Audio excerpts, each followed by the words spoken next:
All right, everybody.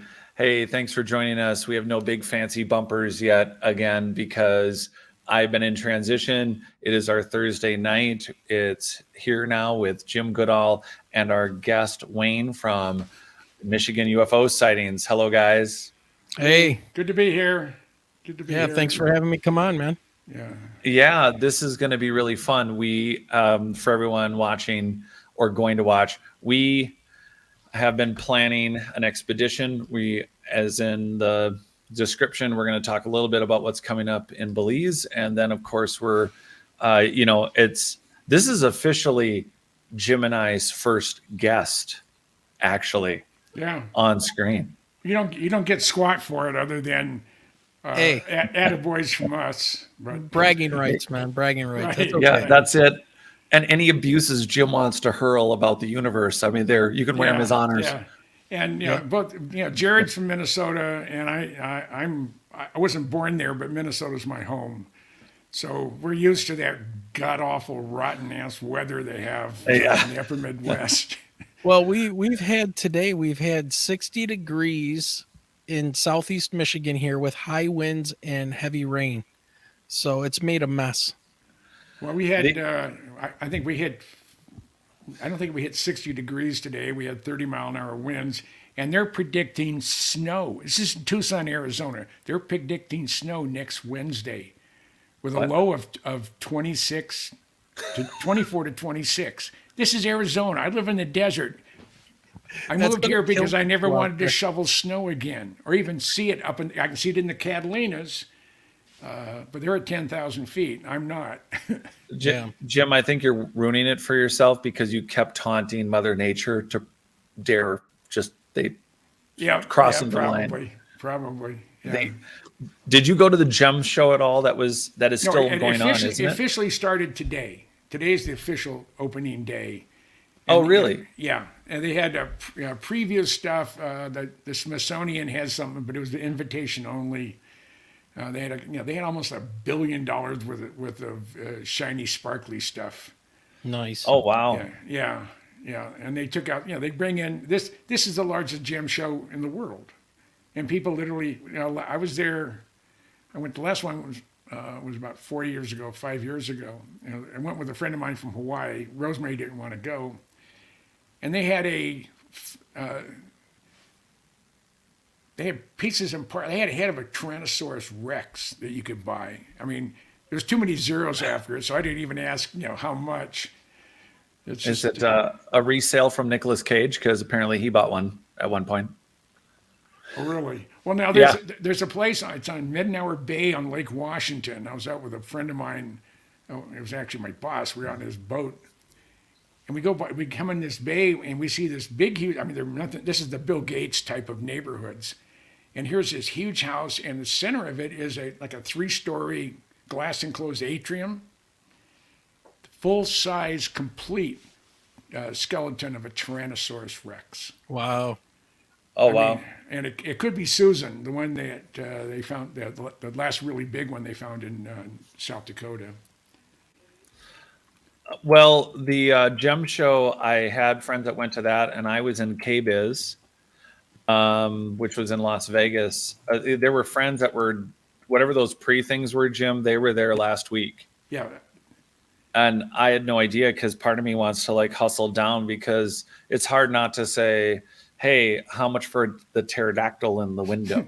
yeah, yeah, yeah, yeah. Well, they had one. It was. I think it was in 3 parts.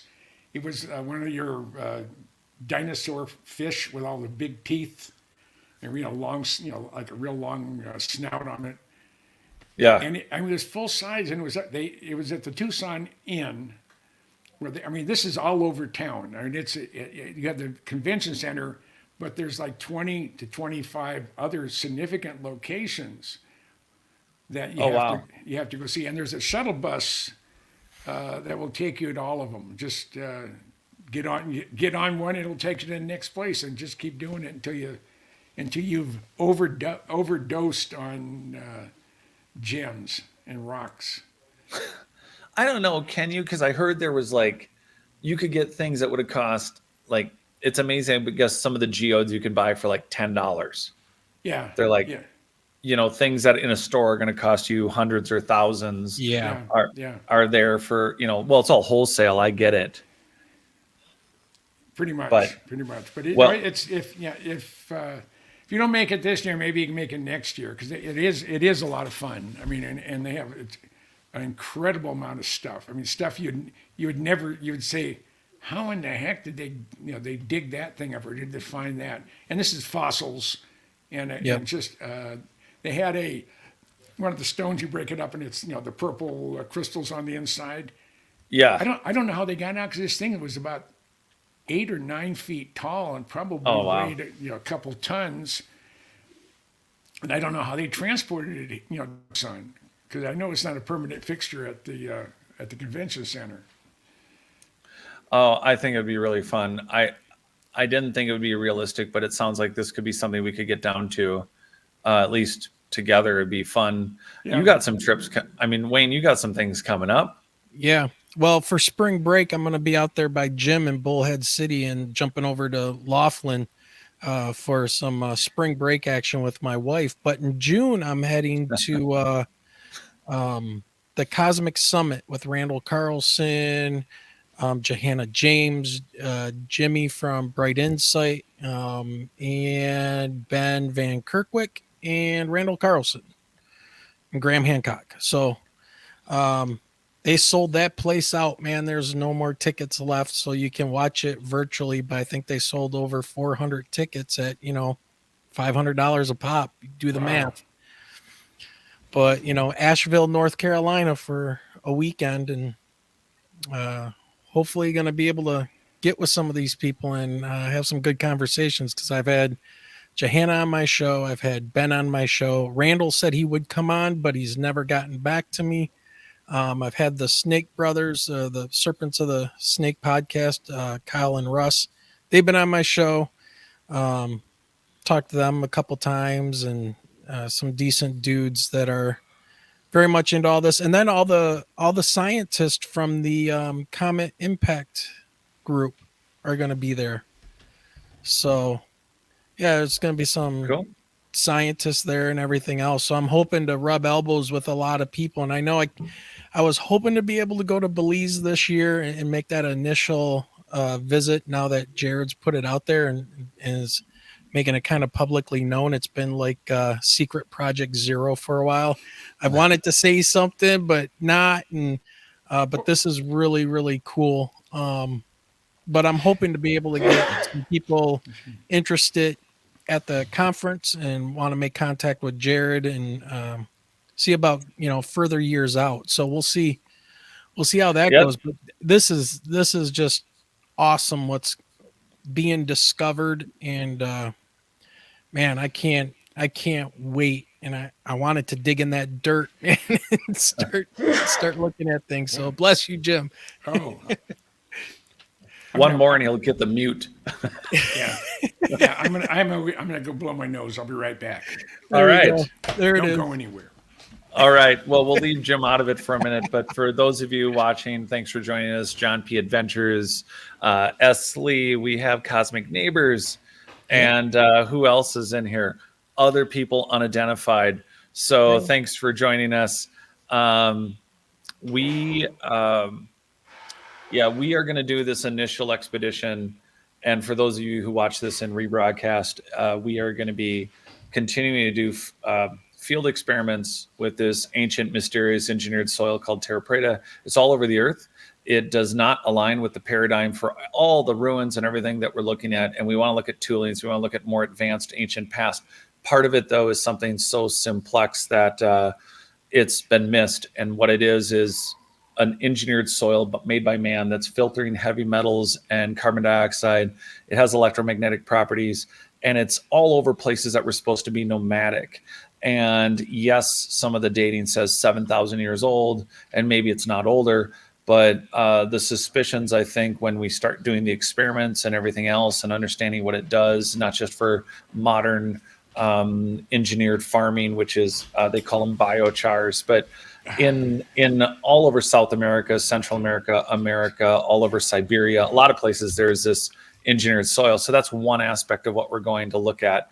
But we are going to do the things that other institutions have done desperate attempts to block. And we fortunately have a great location that is going to be part of experiments that we hope will further our understandings in our ancient advanced past. And as Wayne just declared, if he can't go on this trip, well, there's coordination to be done.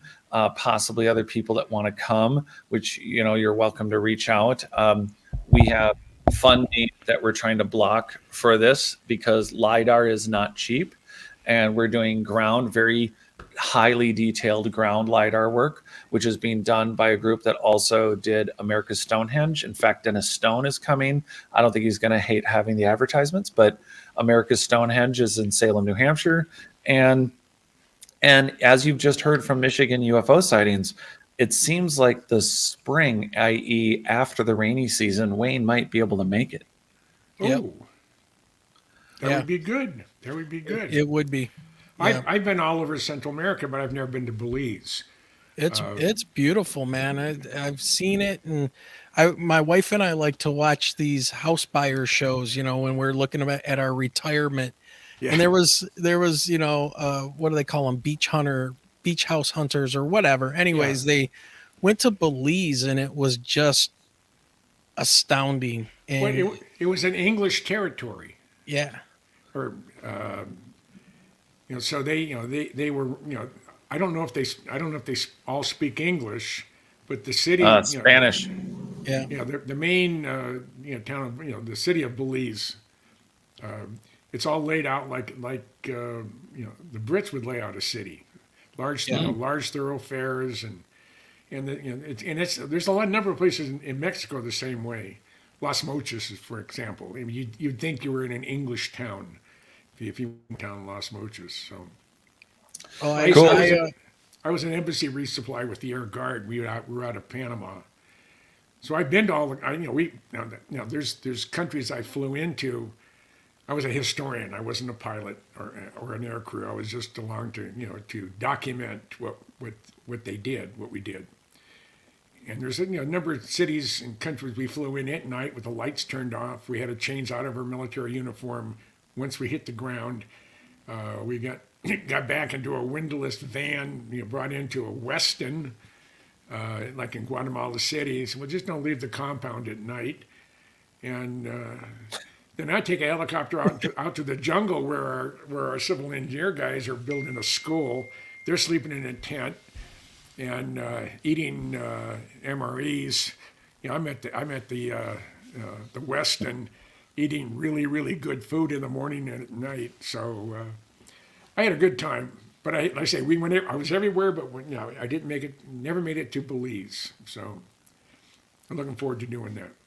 Well, when I was initially looking for trips to get down there, it looks like there's only one flight a week that leaves from Minnesota. I would have to go from Michigan to Minnesota, then Minnesota down to Belize. And then it's like you don't get another flight back for a week, at least. Hey, look, Wayne, that's the universe telling you to stay and take a break. Stay there, yes. Take a break with a shovel and... Right, just and mosquitoes that will carry your children away. Hey, that's only if you ask nicely. Right. You usually have to pay extra for that. So we got this question from Cosmic Neighbors. Jared, what's the deepest core you would like to get? This is one of the most interesting things that although Jim and I bat this around, and I've done it with Wayne. We've talked about this on a lot of shows. However, it's like, okay, we want to dig a core, but let's think about this. They're building, like at Baalbek, they're building 1,200 ton stones. And like at Ollantaytambo and Sacsayhuaman, they're doing 700, 800 ton, 100 ton, 50 ton megalithic polygonal walls. And that is sitting on, as Jim coined it, the Rosetta Stone of maybe our advanced ancient past. It's something it's not movable. It's not, as long as no one's tested it or really looked at it, it's easily ignored, but it's not, they can't hide it because all of these bases must or could be, if they're moving 700-ton blocks, how hard is it for them to dig a hole? I'm not saying the Grand Canyon was dug, but if they can do 1,000-ton blocks and move them with impunity, how hard is it to dig out a hole for the Great Pyramid of Giza? And when I interviewed Mohammed Ibrahim, and we were talking about all the things, if you had unlimited budget, unlimited time, and what could we research, Mohammed was like, Jared, I would do what you're talking about. I would want to know what the base of the Great Pyramid is. Is it really a bedrock, or is it actually 100% pre-compacted, brought in, or mixed soil that is a composite material? Are there artificial elements in it? Not like or like we would think of a geopolymer, a concrete, but that core then, do we go 20 feet? Do we go 40 feet? Do we go 100 feet? All of the information that I just kind of listed off, those are the questions. Are we looking at a people that were moving billions of tons of sand and dirt to pre-compact and build a foundation that was connecting with the surrounding engineered soils, and or maybe cables or artificial seismic metastructures that weren't just for earthquake control, but for communication? So those samples, until we know for sure, we might ultimately need to partner with oil rigging companies that could, or share data where they've already pulled it. So if any of you out there know anyone who's kind of an ancient human alien, ancient alien fan that is an engineer with an oil company, those kind of pre 5 mile, 6 mile core sampling runs, they might have information that we could use that may not have been significant to them, but could be important to us. Yeah. Is that a long answer? It's a good answer. I would be very interested to see how deep we can be able to penetrate with the LiDAR to see, before we even would drill any type of cores, what's under that foundation first. Are we going to find the stone spheres buried underneath the compacted foundation? If it is compacted, I'm very Super cool. interested Yeah. in that. Yeah. You know, you're right.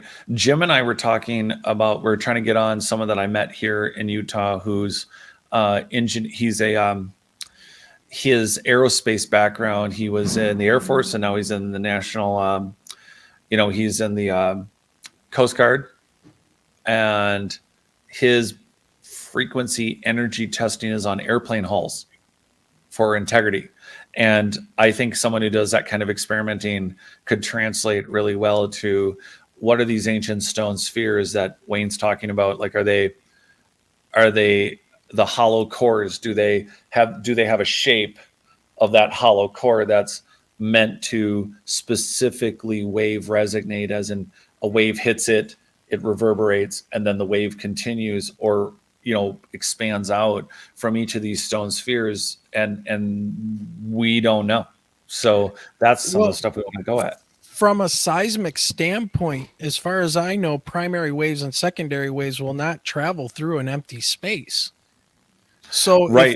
if they have these hollow spheres at the base of these huge pyramids, they're basically just ending, like cutting the S waves and the P waves off at the, as soon as they hit those spheres. But that could cause a resonation of those spheres throughout that temple complex or that pyramid complex, which then you could think about like the Giza power plant idea, where that resonation could create some type of chemical mixtures or things going on that might cause some type of a chemical reaction to get other types of energy flowing. So yeah, it's really interesting, because when I teach the kids plate tectonics and earthquakes and stuff, primary waves will travel through solids and liquids, but secondary waves won't. And that's how seismologists will map the inside of the earth. They know what parts are liquid and what parts are solid by where those waves end up at.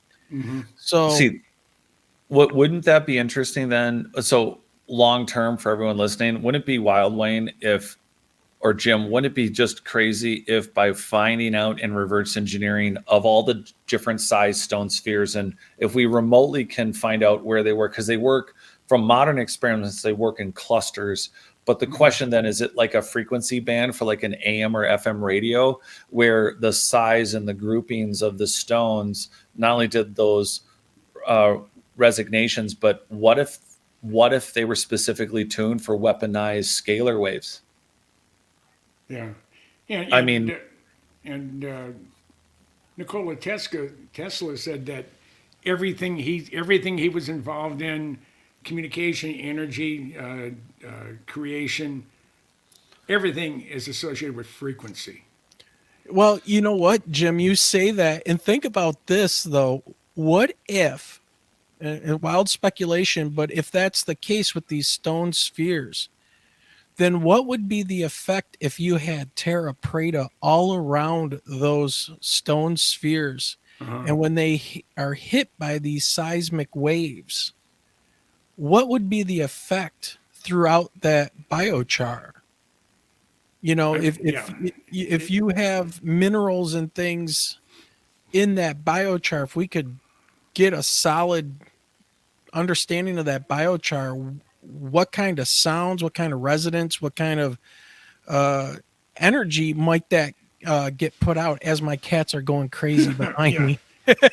I have to keep my German Shepherd out of here. She wants to jump up. Yeah. Because after 5:30 in the evening, I'm supposed to be in the living room.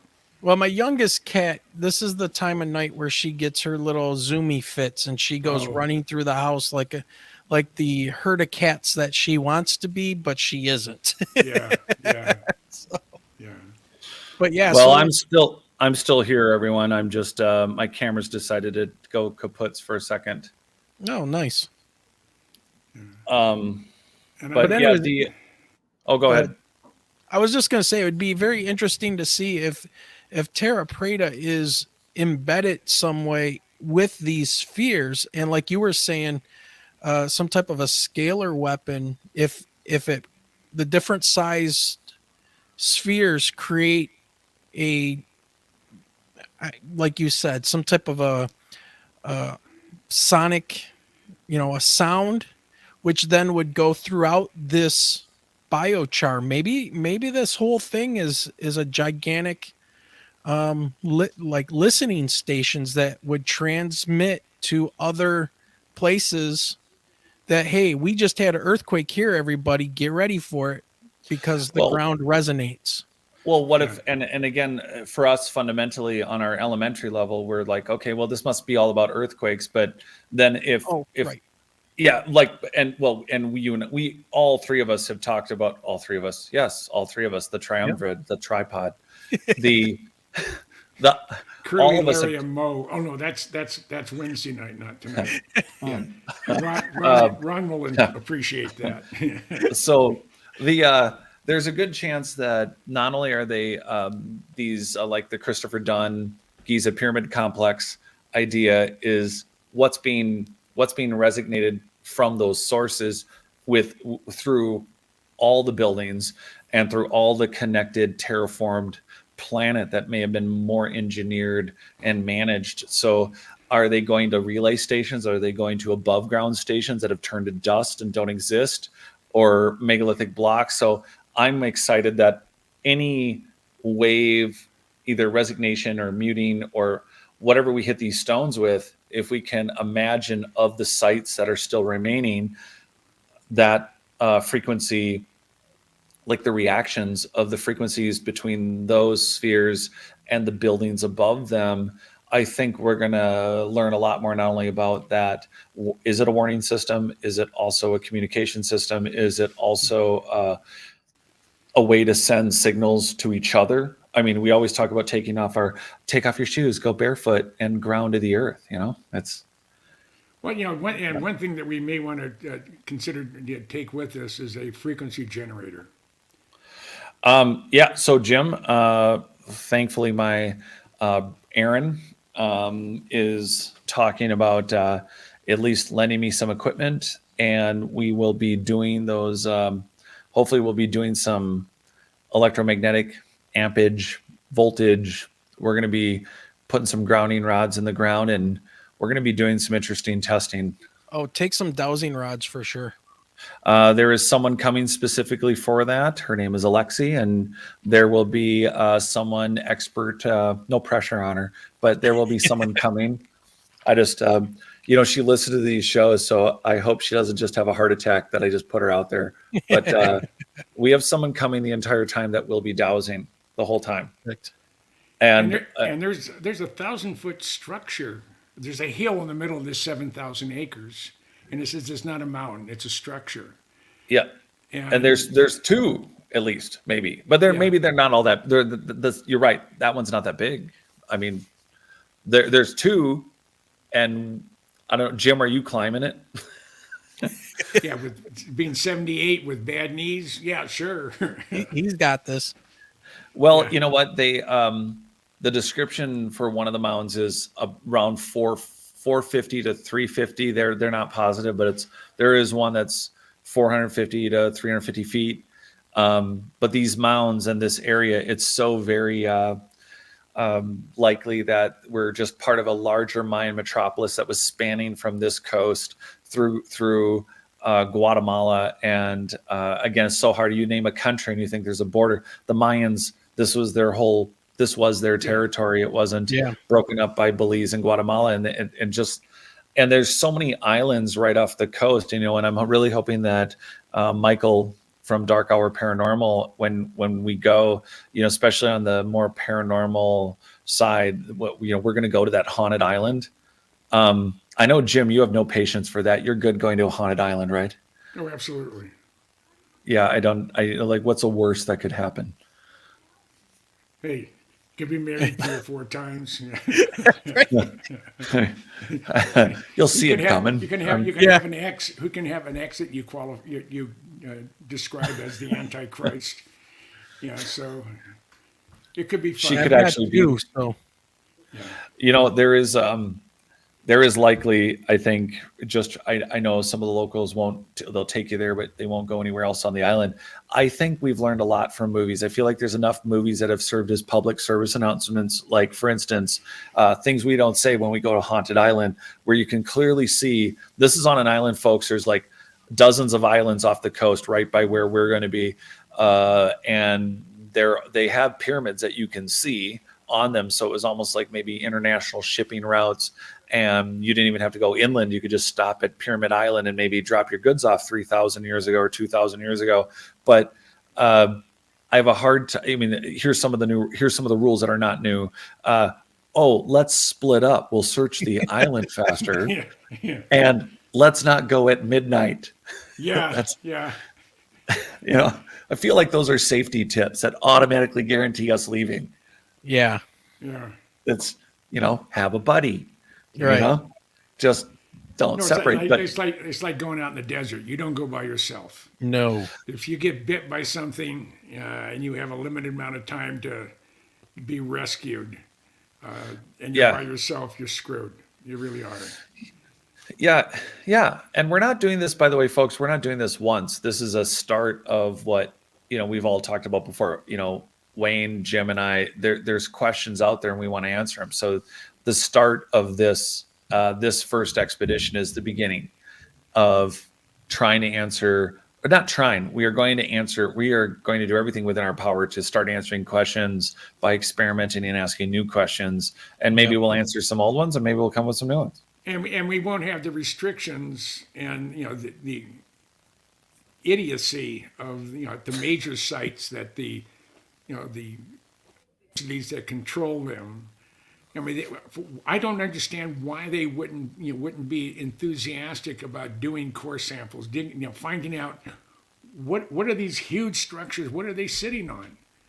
Right. It can't be just dirt. It can't. No. How was all that excavated? To place it, and why did they pick these certain spots here? Is there certain minerals and structures in the ground that sort of have the I guess the surveyors or the site locators back in ancient times are they finding? Is there an electrical charge? Is there a signal or a frequency that draws them to this particular location for this type of structure, for a certain type of structure? Yeah, I don't think anything they did. I don't think, despite some of the remote locations, when we think of Machu Picchu or the stuff in South America to Central and Asia, I don't think they were remote locations. They're remote to us now, but I don't think they chose them because they were hidden from conquistadors. These were, this was part of an ancient system that had to have had more cosmic realizations, but on the very base level, Jim, like you're saying, the ground, there's no way after intentionally placing all the intent, like in the Great Pyramid, they didn't just randomly set it on anything or go, oh, good, the ground's really sturdy. Yeah. I stomped on it and nothing happened. Yeah. Yeah. Is it, and again, even if it was a native material, is it really 100% solid because it wasn't? Our homes 40 years ago, 30 years ago, at least where I'm from, required that when you placed a foundation, the wall for your home was 90% pre-compacted ground, and that's supposed to go barely like a foot and a half, a couple feet. Mind you, that's past the frost for all of you living in warm climates. There's a frost level because the ground freezes, it messes up buildings, so you have to dig a foundation below it. Yeah. Yep. And so what do you do with a structure like the Great Pyramid and you're doing a foundation, and if it's pre-compacted to 100%, we all call that rock. Yeah. It's, and so we're not like, or we think it's a geopolymer or something. So, and again, it's like, are we just making this vast, gross assumption that what would be mind blowing is like in Giza, which is hundreds of square miles, Giza, everyone thinks Giza Plateau. For years I thought it's the three pyramids on the hill and there's some things around. I didn't understand that Giza was like a county. It was like an area. And, so the plateau there, how much of that, again, if they're moving 1,000 ton blocks, how much of it is pre-compacted material that they intentionally shifted or raised a mountain and said, this is the material we want to put this pyramid on. And again, like Mohammed Ibrahim was saying, the pyramid is in a socket. Yes. They placed it there. They locked it into the ground. And so, and it has polygonal construction on the exterior. Dr. Joseph Davidovitz has talked about the geopolymer repairs that are on it. So how long was this machine operational? And again, I think that underground, if we focus on sampling the layers, the densities, we get a petrologist and other geologists involved. I guess all the anthropologists and those that are part of the standard academic route can, I don't know, they can join, they can get in the boat or they can drown. Yeah. I don't know. Yeah, I mean, the first thing, man, is figuring out the Terra Prata. Is it present there, and what is it made up out of? Because a lot of people operate, and Jared, we were talking about this earlier. A lot of people operate under the assumption that Terra Prata is only found in the Amazon. And it's everywhere. It's all over the earth. There's different, they call these biochars, they have different names. But the Terra Prata that's in the Amazon and this is so weird because the one they found in the Amazon, they're like, oh, this is funny. It's in North Africa and it's in South Africa. Right. The same one, Yeah. the same one, Coca-Cola. And they're like, oh, there's a lot of it over here, but it's over there and down there. Yeah. But the Amazon's the only one that gets talked about, and they know that it's engineered. Right. And it's this. What is go ahead, Jim. academia? What is academia afraid of? Right.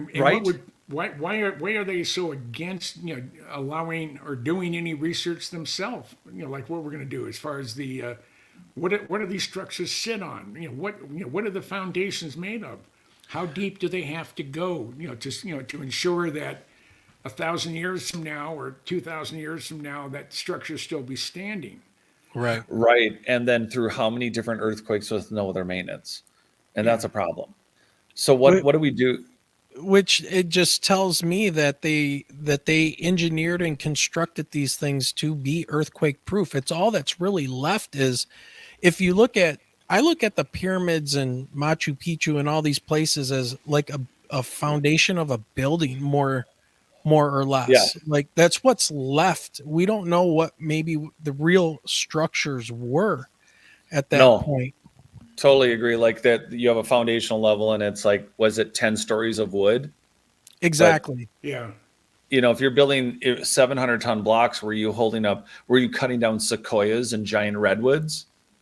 Like if you're moving 1,000, 3,000, I mean, in Siberia, 3,000-ton blocks that look engineered, are they just chopping 340-foot, 60 diameter giant redwoods? And they're just like, when we think structure, it's like, are they using totally artificial material that is, again, turned to dust, gone away, Yep. different kinds of plastics? It's all, we have no idea.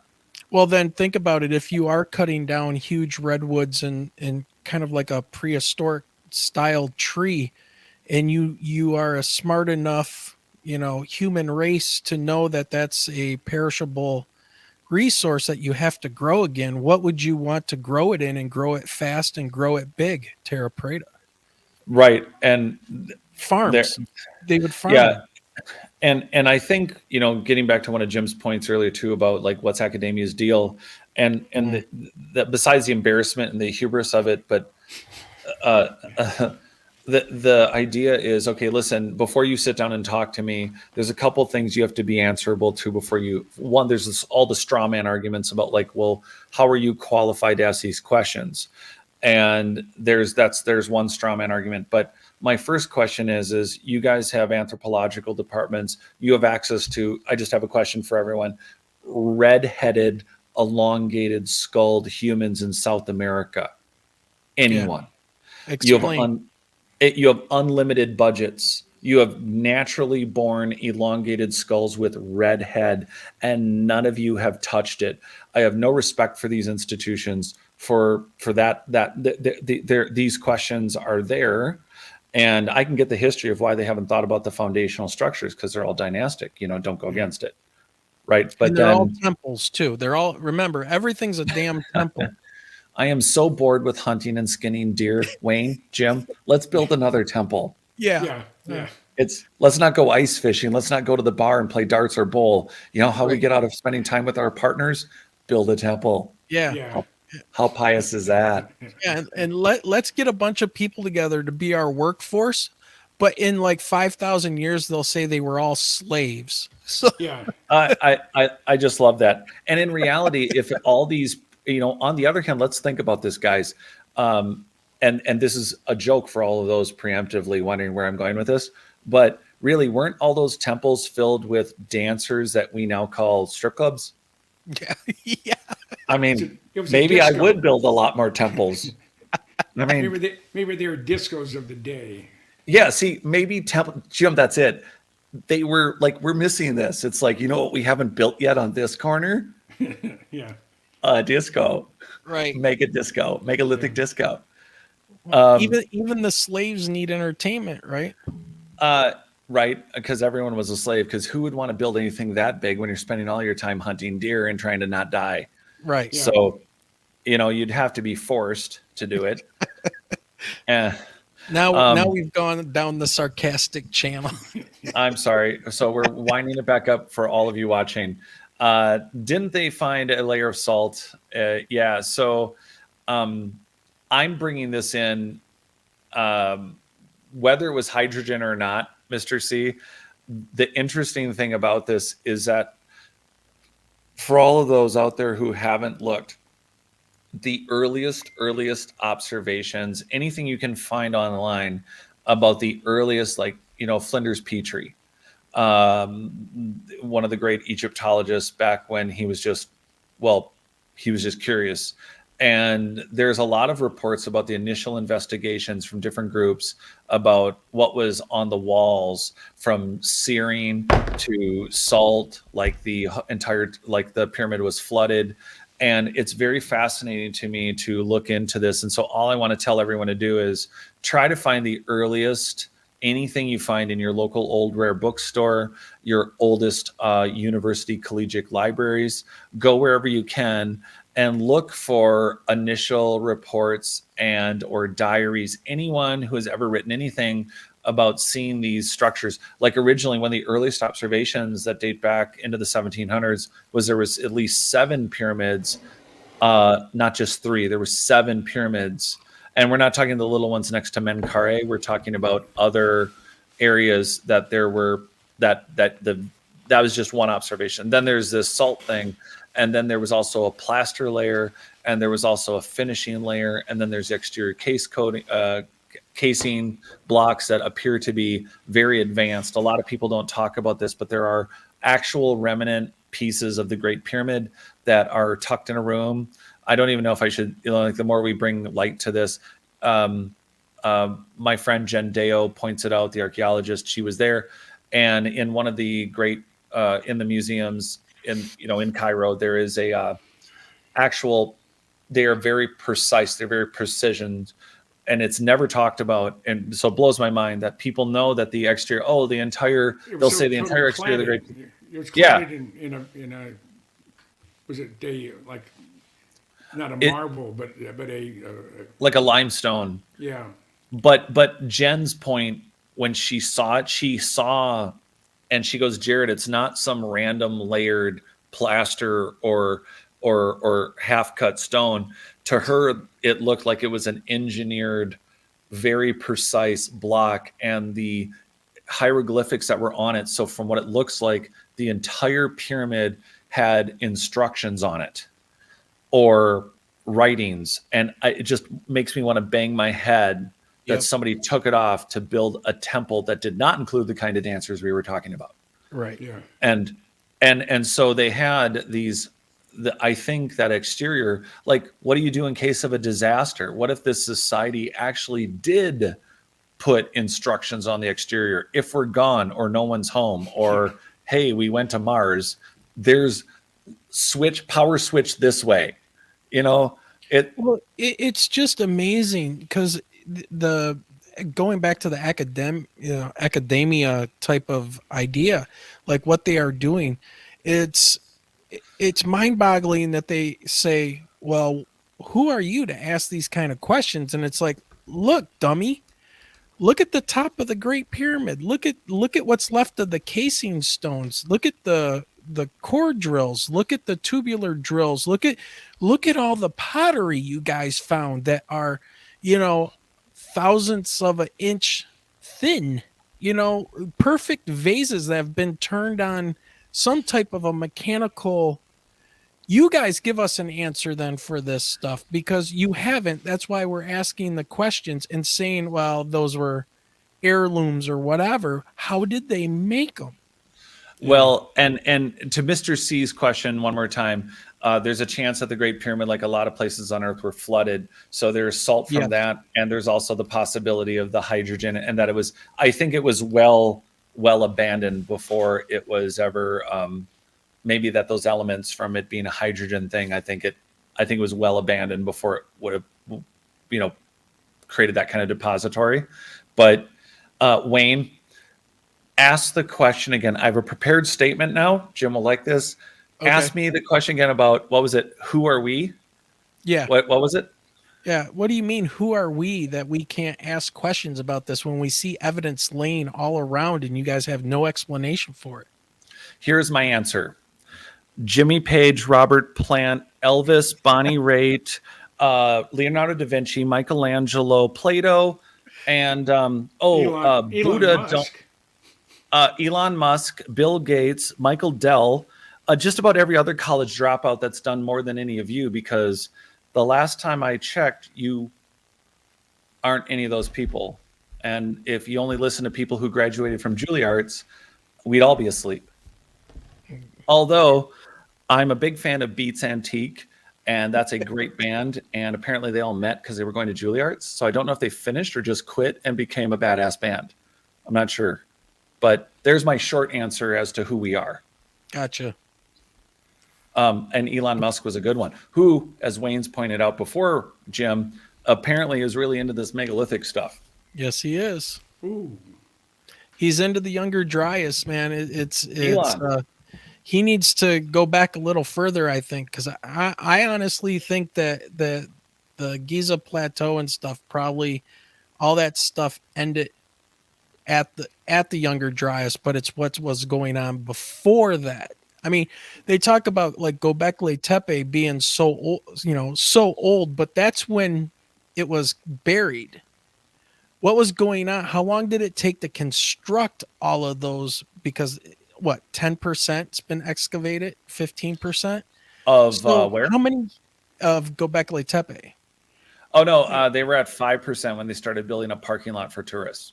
Oh, okay. So Uh, 5%. So how long? And the How other long question was that a and the question structure?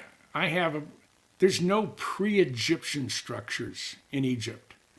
All of a, Right. they were here and then started degrading from its peak. I mean, all of a sudden there was nothing there. Boom, it's up here, and over the millennia, the level of intelligence and capabilities have dropped dramatically. I don't think the Egyptians were the people that were there before whatever No. catastrophe hit. And Well, and you look at some of the artwork, not the carvings. There's the same or similar all over the planet. Yeah. well, and Muhammad Ibrahim, gosh, I have to interview him again. His point, and he understands ancient Egyptian.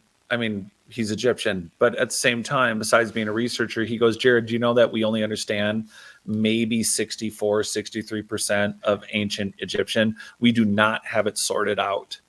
And that is, I mean, can you, again, for everyone out there, how many movies can you make when somebody perceives something that's 64% or less? It's like, oh, everyone has a perspective and it's only 64% of the picture, or 50 or 40 or 30. And then to Wayne's point, what if this was at Mount Toba going off? What if the decline was really the super volcano putting us into a nuclear winter 75,000 years ago? And then we have all the digressions and failures because, again, magic number academia says 50, 60,000 years ago, Neanderthal, Denisovan, and humans, and a mystery, mind you, for all you paleoanthropologists, a mystery 3% human, along with us, all kind of had some babies together because we were what were we surviving 50, 60? Why don't we just be more honest and say about 75,000 years ago, most of the planet got its ass handed to itself. And then everyone left who was above ground and not in the giant laser cut tunnels and everything else underground, apparently bred. And then we have the Younger Dryas, which is kind of like the final death throw of that event, maybe. And the Younger Dryas, of course, being the actual melting of what was an accumulation of disaster from Mount Toba. I mean, we're not being honest about the layers of disasters yet. Dr. Robert Schoch's assessment of the Sphinx was, well, when he met, it was John Anthony West who says, hey, Robert Schoch, come out and look at this. And there's YouTube video of John Anthony West saying, now, he's given somebody a tour. And they're videoing him, and he's like, listen, when I brought Robert Schoch out here, to paraphrase, he said, don't quote me on this, but this could be 240,000 years old or more. Mm-hmm. And of course, it got dialed back for all of us old enough to remember the 80s and 90s. They were like, well, the Sphinx was, the torrential rain that would have caused this was at least 36,000 years ago. And so again, we're pushing way prior to the Younger Dryas. So if those structures already existed, and like Jim, to your point, can you imagine Wayne and you and I just sitting around going, hey, I am tired of woolly mammoth by the campfire. I have an idea for the most advanced structure on Earth. Let's build it today with sticks. Yeah. And they went from campfires to building the most advanced structures on the most precise locations, not to mention all the maps, the core drills, and everything that shows frequency energy technology that literally went from it's lunacy. I don't know. I actually start to get a draining headache when I Jared, though, you as a builder, I'm not a builder, but you as a builder and architect doing your modern restoration stuff, you miss some of the key things. You're thinking about the building already being put together. we need to, not only do we want to come up with the plans for building this thing, but we got to sit around and come up with the tools that we can use to do this. Where's that going to come from? Yeah. Hey, let's throw some logs on the ground. Let's get some grease on them, and we can move these billion-ton, megalithic blocks Yeah. wherever But we want. I don't think there's enough straight, round trees, in any part of the world to move all the structures that made the Great Pyramid. And how did they get all the incredibly large stones that are precisely protecting Machu Picchu, which is at 14,000 yeah. feet? Yeah. Well, they're Lake Titicaca's at 13,000 plus, and they're moving it over not one, but I drive through a 7-mile mountain pass that is, it literally looks like the valley where the third Lord of the Rings, where they go to get the ghost army. I mean, it is. I mean, I'm going between 8,000 and 9,000 foot peaks, and I'm going between this gully for 7.5 miles. They went to build at Lake Titicaca, at Pumapunku and Ollantaytambo, and that they went 75 miles through mountain ranges and from almost sea level to 13,000 feet. How? It wasn't like they went through one mountain pass. They cut those precision blocks and went an incredible distance easily. And I think they did it more with what's Jim got in the background. They did it with that kind of technology. That technology is, yep, Jim just fell off his chair. And there goes Jim. Yeah. We're just like Jackass, ladies and gentlemen. The dumber stuff we do, the more we're going to get views. Yeah. Just go to this point in the video. Don't know where it is, but Jim out of the chair. Well, Jared, you brought up Mount Tobo there for a minute, or Toba. And, I actually played last year when I was teaching my earth science classes, my ninth graders. I had a documentary that I played for them that brought up all these different catastrophes that happened. Yeah. And Mount Toba was one of them that they brought up. And, really? And they explained that, the estimations of the devastation that super volcano did was basically put humans down to about 10,000 mating pairs. Yeah. And that's about it. Yeah. And I've heard the same numbers go up to 28 or 30,000. Yeah. So you got 60,000 human beings. But again, we have Neanderthal, Denisovan genes, and a mystery 2 or 3% genetic. And here's the scary part. Probably aliens. Yeah. And then you got, you have the element of who or what other human species, why were they different? What kind of, again, we look at the frequency energy technology. If you're going down those rabbit holes, the same people who could move and do this monumental construction and work with billions of tons of sand and dust and quartz and metastructures to do underground work. And why would they not be doing genetic work? And so what were they doing to trip out their genes, and which genome didn't, develop a need to find a final solution for the rest of us? I mean, one of the background lingering concerns I have is, if all these people didn't play nice together, how come there were so many underground, very advanced structures that are rarely talked about?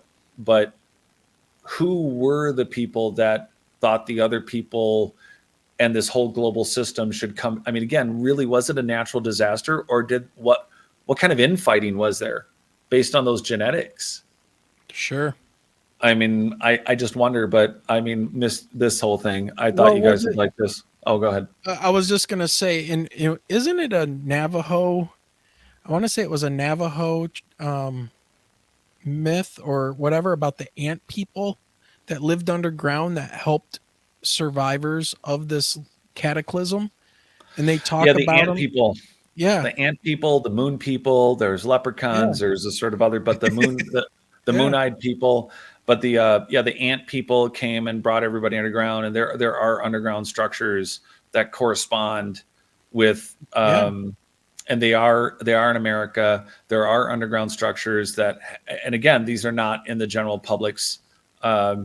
These are not general public topics. And, you know, Well, that's I've right, heard it. because the all-knowing white academics in their ivory towers at colleges everywhere have told people, native indigenous people, that all of their mythologies are wrong. They're just made up stories. No need to look there. We got it figured out for you.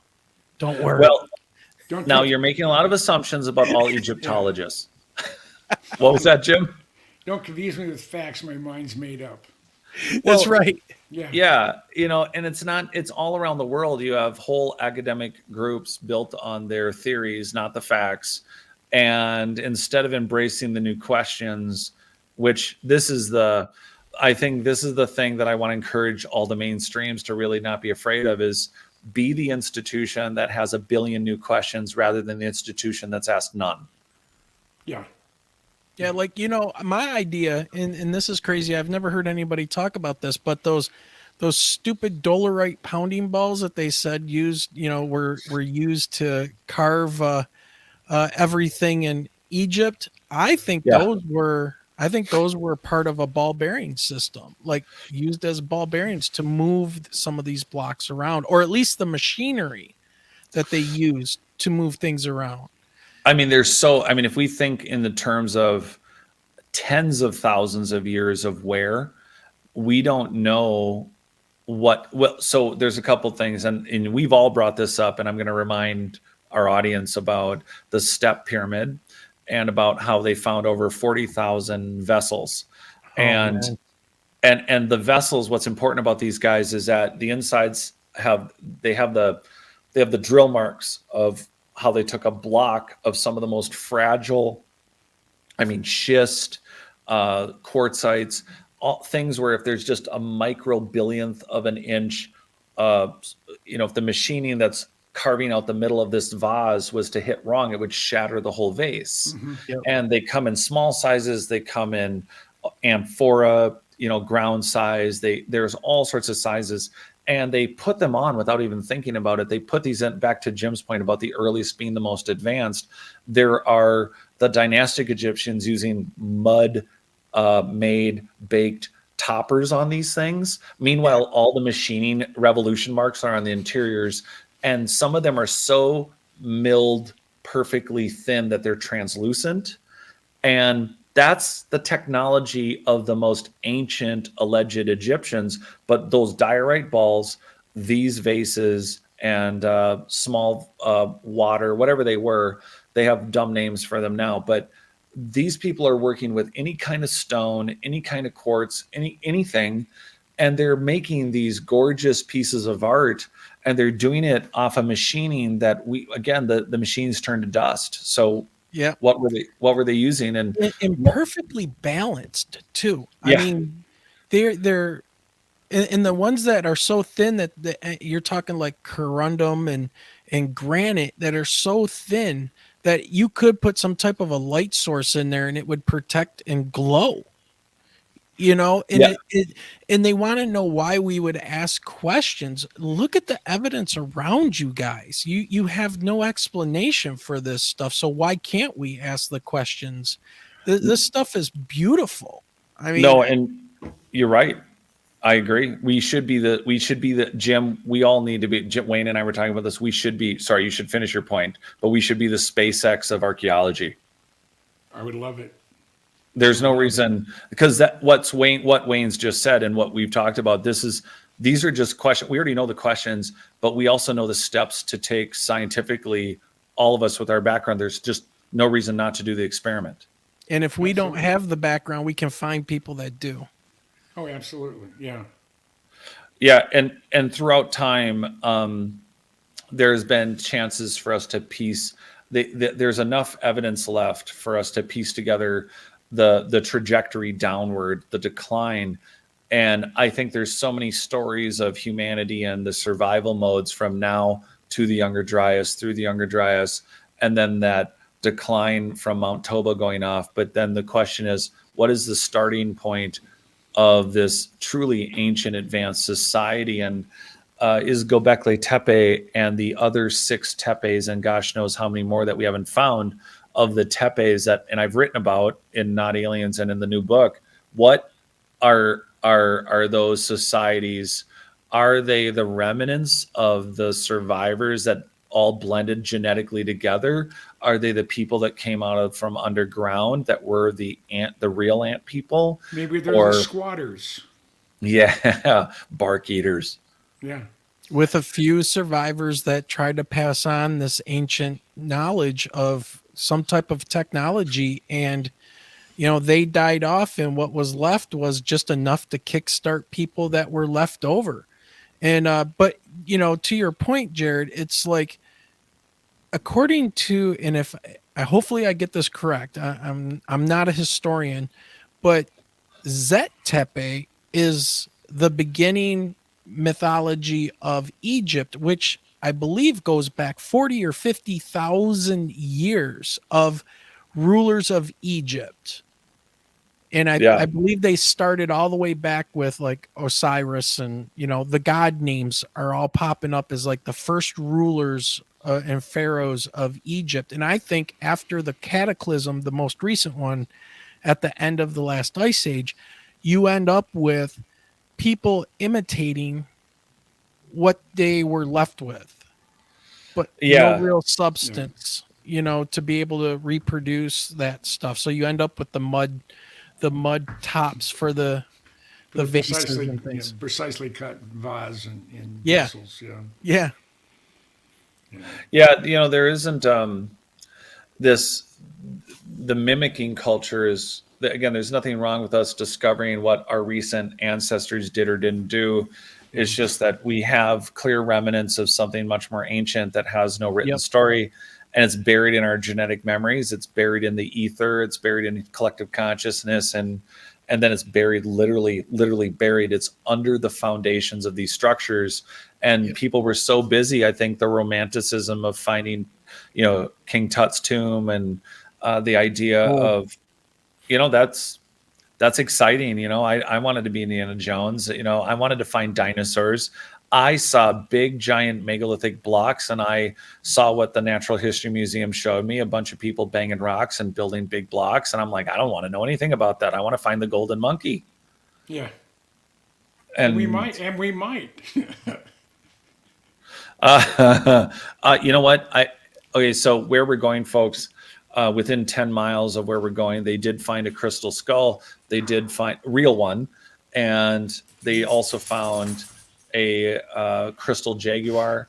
And so there is proof in that area of, well, besides the hundreds or thousands of buildings and pyramids and literally everything northwest, east, and south of where we're going. If anyone out there, by the way, besides, yes, we're trying to fund this expedition for LIDAR and for doing, besides the LIDAR, we're trying to do aerial, and that is not cheap. And of course, we're filming it and would definitely like anyone's input. Feel free to email now, at least for this episode, feel free to email myself at NotAliens or Jim, or Jim's getting up. No. There we go. Scarlett came in to give me a visit. So I turned out, she's my rescue German Shepherd. We've had her a little over 2.5 years. And she was a feral street dog for her first 14 months on the planet. Yeah. This dog, by the way, is wonderful. If I've been lucky enough to stay with her, and she's just wonderful. Yeah. But yeah. She likes Jarrett, so that means he's probably a pretty good guy. Yeah. We had dogs. I had my 2 German Shepherds. I had on Whidbey Island, north of Seattle. I rode with a guy when I was riding my Harley, and Charlie Brown, who was a 130-pound purebred German Shepherd, would not let Ken get out of his Suburban. He'd pull up, he'd honk the horn. If we're going to be riding our motorcycles, then I would meet him somewhere. He wouldn't come up to the house because Charlie didn't like him, and he was a jackass. Dogs. If the old saying goes, if my dog doesn't like you, then I don't. Because they don't they can look through the bullshit, the filter. Well, They are wonderful because there is something, I think our human and animal connections are so, there's something there that we know it's there. We describe it in these primitive ways, but I think there was something really intentional about that design, and it's sad that we don't know what it is or was. Yeah. Yeah. Oh, go ahead. No, Oh, I have a terrified dog. She does not like wind or thunder or Fourth of July or New Year's Eve. I mean, she just cowers, and she has her thunder shirt on, and she's in between my legs underneath my desk. So she's just, yeah, but she is the sweetest dog. She doesn't mind. She doesn't answer to her name. She doesn't know how to fetch. She knows how to eat. She knows what treatsies are. And that's the only thing she responds to. You want treatsies? And boy, the ears go up. Yeah, right, sweetie dog. Yeah. Hey, Jim, Wayne, did you guys both watch Game of Thrones? No, I have not seen it. Only so far, like a couple seasons I've seen. So I've read the books, Mhm. but the reason I ask is, the character called the Mountain. Yeah. Do you He's a recall? huge dude, man. Yeah, so he Perfectly broke. named. So this is going to be kind of Mr. C's question earlier. The Mountain during the last couple of years broke a world record for squat lift, or I think it was well over 1,000 pounds, and he actually deadlifted it, and it was pretty significant. And and Mr. C's thing was, hey, how much could you lift as a 30-foot person? And you got to wonder, right? I mean, not that you would make a bunch of giants to lift heavy things, but if you were using giants to also run heavy equipment, I mean, never really talk about it. I mean, I think about, how hard would it be for, if you have a 30-foot tall person versus a 6-foot tall person, what would be the exponential muscle mass and density of a 30-foot tall person, Wayne? It wouldn't allow you to move something that weighs 100 tons. No. Tons. No, I don't think so, but I kind of get what Jared's saying, because you would still have, like, the dinosaurs, right?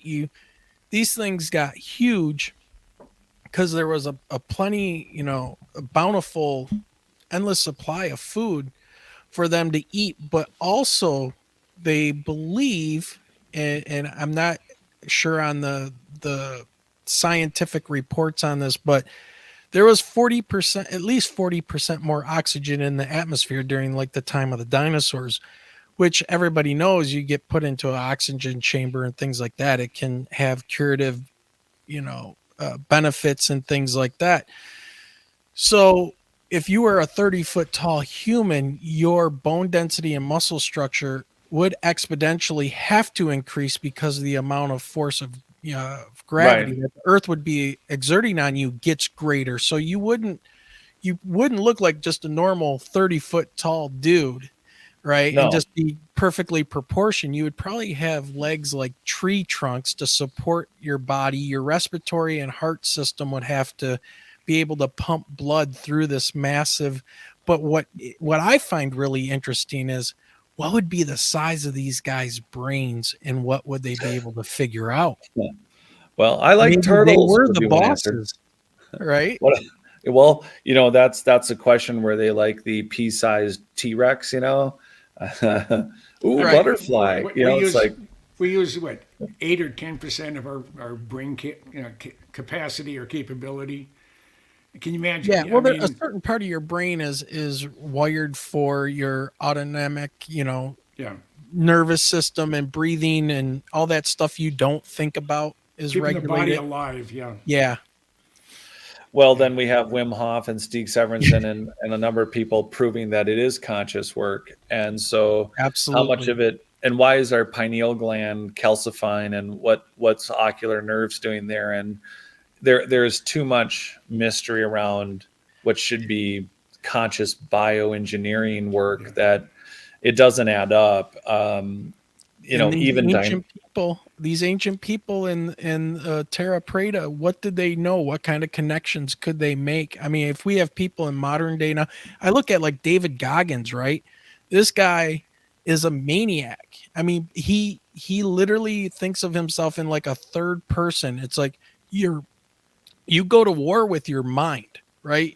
Your mind as a human wants to make you soft. Man, I don't want to go run today. So what do? You go run, right? But yeah, you fight with yourself as if you are a separate person. So yeah, like your consciousness of what you should do is out here, but your brain is working against you to say, "Nah, man, take it easy today. You know, you don't need to work out. You don't need to do this, you know?" Yeah. well, So what if you can disassociate like that to make yourself, somebody who can run 100-mile race and finish and win it or whatever, like he does regularly, and Wim Hof and all these people, what could you tap into if you had access to something like food grown out of Terra Preta, or lived on it, or grounded yourself in it? right. Well, how much of that is feeding you because it's consciously reading where you're at? How much of it could be bio encouragement, There you external go. bio encouragement? Yeah. Yeah, there it is. I just coined that, external bio encouragement. Quick, write That's a new that one. down and trademark it. Let's go. Yeah. I want t-shirts. Yeah. Um, well, we got about 10 minutes, and that doesn't mean we don't say really important things, everyone, but it's the first time Wayne's been on, and we got to give him a shot to talk about his channel and anything else you want to Yeah. gratuitously promote right now. And then Jim, we got Yeah. to cover So, new books coming out and everything else. Yeah. oh yeah, Jim's got what 3,000 books coming out next month. So My 29th book, I've been working on correcting just captions. Just in photo captions, there's 1,300 photos. I have just hair under 50,000 words. And I got the thing. I've been waiting forever. That my publisher's in the UK, and we all know how screwed up the UK is right now. yeah, Yeah, the we're gonna get to the Dinotopia question from Andrew in a minute, because giants, and I was fascinated by the idea of us using dinosaurs as pets and animals, and why not have them as handlers? 30-foot tall people are hard for T-Rexes to eat, Yeah. maybe. But your book, it's moving along. Then the submarines is it's getting there. Yeah, the title is Nautilus to Columbia Class, United States Navy Fleet of Nuclear-Powered Submarines, and I cover them all. There's 227 plus because they're building the Columbia class. They just laid the keel this last June, and then I have say my submarine books. Besides that one is I'm waiting to get on an Ohio class arsenal boat, the SSGN. I've been on a C4 boat and a D5 boat. And I mean, people say, why are you focusing on submarines when, your favorite thing in the world is the Blackbird? And then, I was the first guy to shoot the F-117. I've written books in the B-2. I said, no one knows what a submarine does. All they see is a sail, maybe a top couple feet of the hull. When it's at work, no one sees it. And, Right. and God forbid, I've had guys who are currently in the Navy in submarine service ask me, how in the hell did you get on the Seawolf boat and you photographed everything from the reactor bulkhead forward? Well, They have a 2-story torpedo room, 8 torpedo tubes. And the Seawolf, they only built 3 of them, but it's the most deadly submarine in the ocean. And the Virginia class are the Seawolf Light. But my passion will always be with things that go bump in the night, things that you can't explain, and a lot of my friends, more or less feature that. wait, Jim, you got time to answer that question quick about what? Oh yeah, which, I go to Topaz Labs, Topaz Labs. I have three packages. They're only $100. One's gigapixel AI, and it's incredible for cleaning up faces. I have the denoise AI from Topaz, and then the sharpen AI. And between those three, they're actually just really phenomenal. And again, I've been able to repair and bring back to life some really incredible photos that were nothing but junk. And what helped along, besides a lot of hours on Photoshop, are these three software packages. And I say $99 per each, and they're worth 10 times that. And a buddy of mine who's an artist, he does computer stuff, generated artwork for Disney, and he's also a painter, and that's Joel Christopher Payne. And he's the one who he said, how do you get this? How do you sharpen stuff up that's a little bit soft, but it's an incredible photograph? And he said, hey, go to these guys. You won't be disappointed. And I haven't been. So cool. Topaz Labs, topazlabs.com. And, you can tell them Jim Goodall sent you. It won't do me any good, but I'm a user and a happy user of it. So we need a sponsor, Jim. That works. Yeah. Yeah. So Wayne, what's your next show going to be on? When are you going to be on next? Yeah, so our next podcast episode will be releasing this weekend, and that will be with Soraya Askath from Where Did the Road Go podcast. He's been a podcaster and looking at all of this stuff for about 10 years. He's like a veteran, so we just kind of talked all over the place. UFOs, ghosts, his wilderness poltergeist idea of what Bigfoot is. He's thinking it's more ghost related.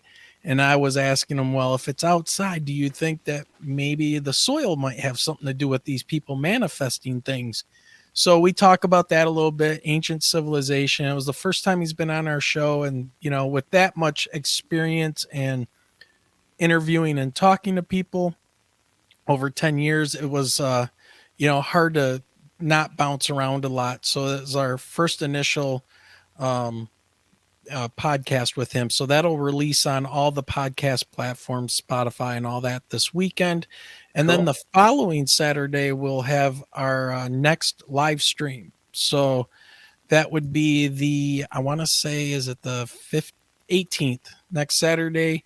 So don't know what we're going to talk about or what's going to be on yet, but we do a live stream opposite when we release our podcast. So something similar to this, where I have, a couple of my friends that were previous guests on the podcast come on.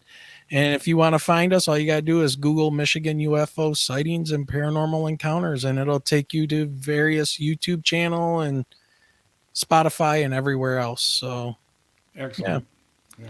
Well, we will be, I got for as long as I've been saying it, I guess I am forcing myself to be grounded and do everything I can to get that new version of Not Aliens out so I can blab Yes. about it. That is coming. So the rest of this week is me probably isolating myself to make sure that final copy can be done, the review. And so notaliens.com has been getting a facelift. That's there. As far as sponsoring our expedition or Not Aliens, for Jim, you can buy any of his books. Get to Michigan UFO Sightings. Notaliens.com has a member area. It's got a lot of cool stuff. There's going to be updates and new things, but that's a way to sponsor it. It would, of course, go straight to the expedition. Some great guests we'll have on in the future too. But for now, for all of you watching live and rewatching this later, we appreciate it. And if you do want to reach out to Wayne or Jim or I, you can find our emails at everyone's sites. And the Belize is the beginning of field work that we will hopefully expand on and film and get out to everyone. And we will have exciting new conversations and really, I think, the possibilities are endless, how we can reconnect to our own consciousness. And maybe we should just make it a fund drive. Oh, Jim, this is it. Just hit me like lightning. We can have a fundraiser based on getting Jim back to 15% consciousness.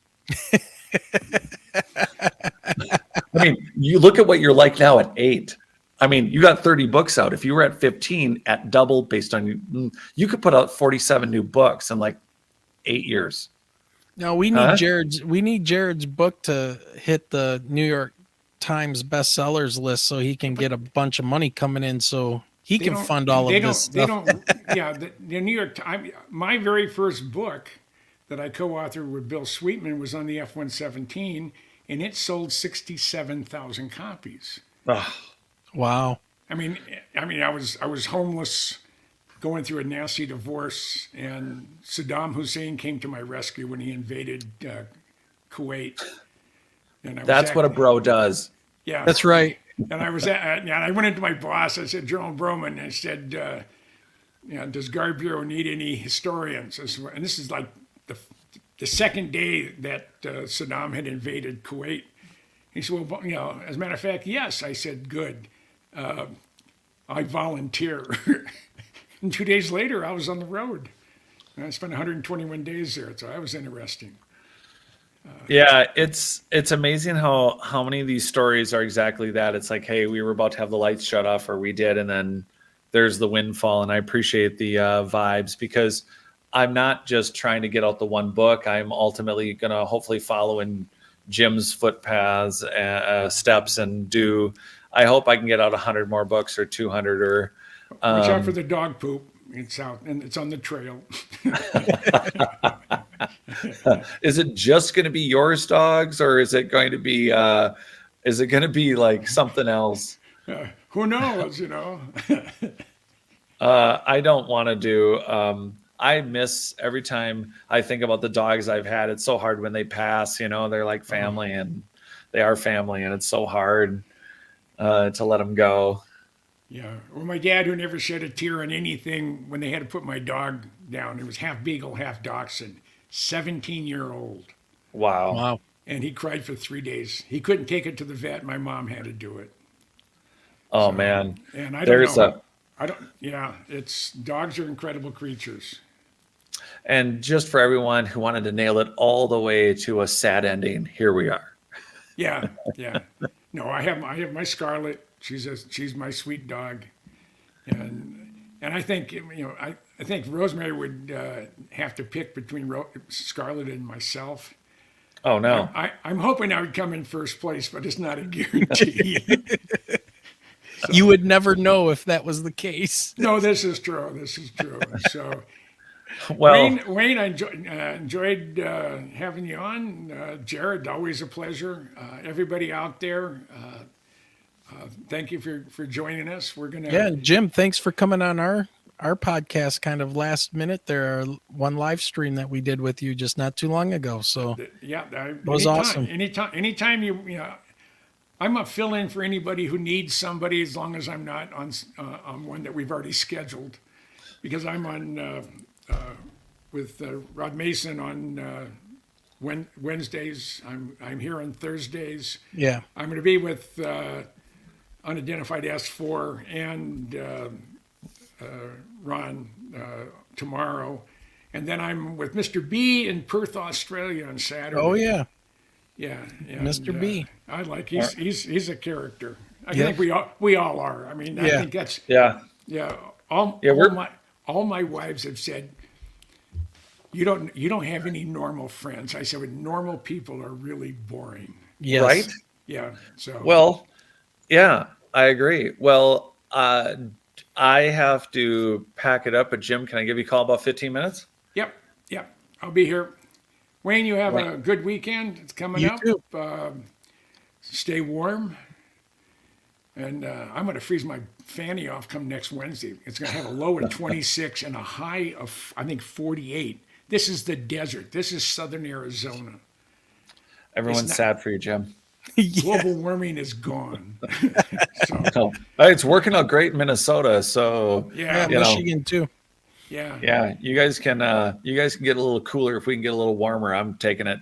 Yeah. But I shouldn't care so much. And they're going to throw your butt out right now, aren't they? You got what, 5 minutes, 4 minutes? I have to get going, guys. So all right.